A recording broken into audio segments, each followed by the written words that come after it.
Hola amigos, bienvenidos a su canal, hablemos un poco de gramática. El día de hoy vamos a hablar de la parte más importante de la oración. Vamos a hablar sobre el verbo.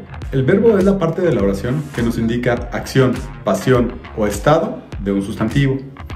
Normalmente se encuentra en diferentes tiempos, presente, pretérito, futuro.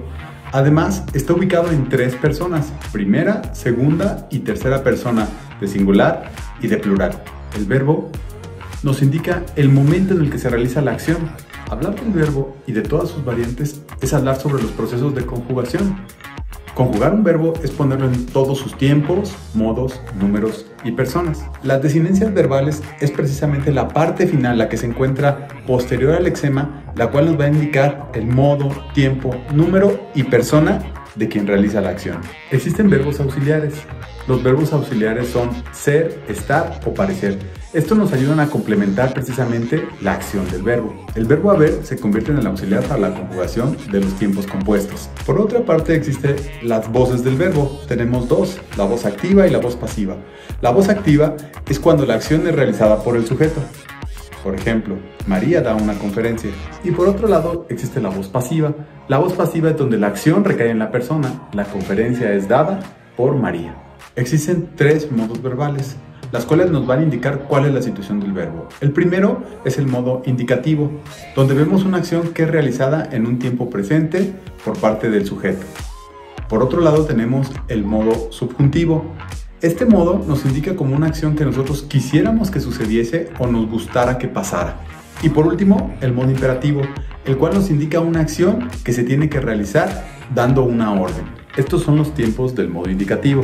Los tiempos del verbo se dividen en dos, tenemos simples y compuestos. Los tiempos simples son presente, pretérito, futuro, copretérito y pospretérito. Y los tiempos compuestos, estos están auxiliados por el verbo haber, son antepresente, antepretérito, antefuturo, antecopretérito y antepospretérito. Para el modo subjuntivo solamente tenemos tres tiempos. Los simples, que son presente, pretérito y futuro, y los compuestos, antepresente, antepretérito y antefuturo. El modo imperativo solo se conjuga en un solo tiempo, que es el presente. En una persona en singular, calla tú, y en plural, callen ustedes. Ahora vamos a hablar sobre las personas gramaticales. Esto tiene relación precisamente con los pronombres personales. Hablaremos de las primeras personas, las que son en singular.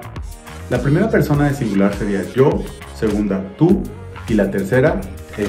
Por otro lado, la primera persona de plural, nosotros, la segunda, ustedes, y la tercera, ellos, obviamente en masculino y en femenino.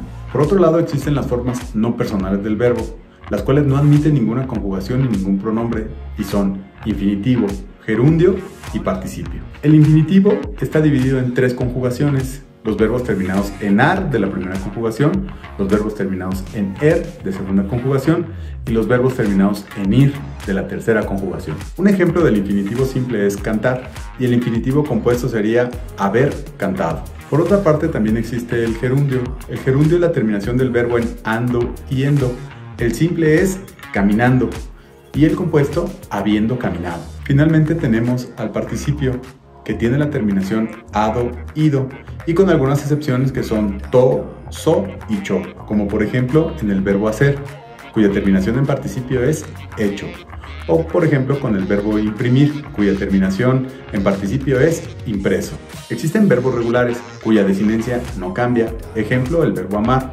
Amar, al conjugarlo, siempre va a conservar su raíz o lexema: amar, amando, amado. Por otra parte, existen verbos irregulares, como por ejemplo el verbo ser. La desinencia del verbo ser en pretérito cambiaría y se convertiría en eres. Conjugar un verbo es ponerlo en todos sus tiempos, números, personas y los estados gramaticales. Existen verbos de primera, de segunda y tercera generación, los cuales debemos aprender cuál sería su desinencia, tanto en infinitivo, en gerundio, participio. Además, podemos hablar del modo indicativo y el modo subjuntivo y el modo imperativo. El español es un idioma que es riquísimo en el área de los verbos. Entender los verbos, entender la manera en la que funcionan, nos puede ayudar perfectamente a dar a entender lo que nosotros queremos decir a la hora de expresarnos. Debemos partir del inicio de que no puede existir una oración si no existe un verbo.